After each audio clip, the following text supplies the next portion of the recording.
We are here, myself and Sir Steve Redgrave, beneath the blue, grey and white mottled skies on the banks of the Thames at the Remenham Club, where the Henley Women's Regatta is going to be taking place behind us all through the morning to reflect on events taking place in Germany. But before that, we're going to talk to Miriam Luke here, who has Miriam Batten won a silver medal in the Sydney Olympics 12 years ago, but who also, I think it's tomorrow, isn't it? Yes. You take control of the whole of the Women's Henley Regatta, which is a bit of an onerous responsibility. Well, when I was asked, I thought, oh, what a great opportunity. And then over the weekend, I've actually got a handle on how big the job is. This regatta really is the pinnacle for club women's rowing in this country.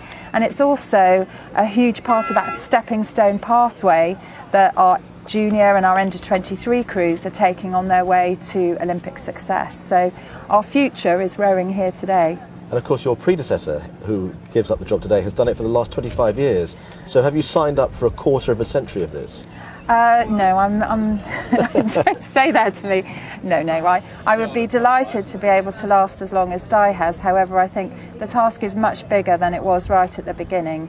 The regatta's grown to 1,500 competitors now. We have over 40 crews from abroad here, predominantly from the USA. We have many of the universities from the States come over, as well as the schools.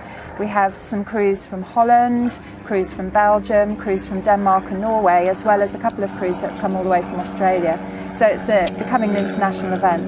Well, mentioning Australia, we've got some pictures here of your moment of triumph in Sydney 12 years ago. How much has women's rowing changed in the last decade or so?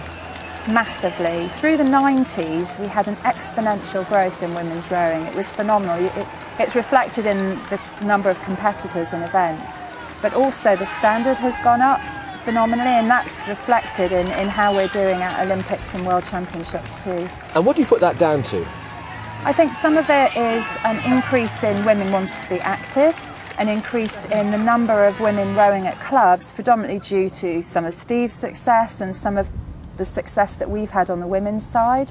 And also a lot more schools are rowing, and they're also feeding into clubs. So many clubs that didn't have junior sections before now have very, very active junior sections that are continuing to row as they get older. You mentioned Steve there. You see, you're a poster man to millions and millions of women who've taken up rowing since you hung up your oar. We've got some pictures here of a few days ago, actually, on the Thames with the two of you together. How was this for you, Miriam?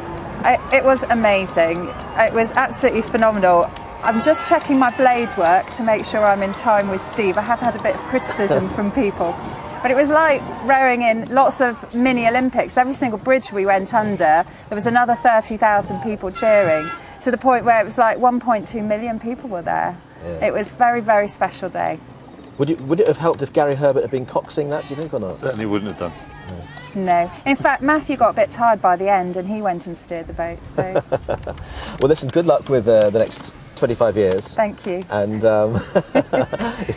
that's a very rueful smile you're giving me. Anyway, but anyway, the rest of it, and listen, the number of people here today, there's a great atmosphere here, so may you have many more days like this. Thanks for talking to us. Thank you.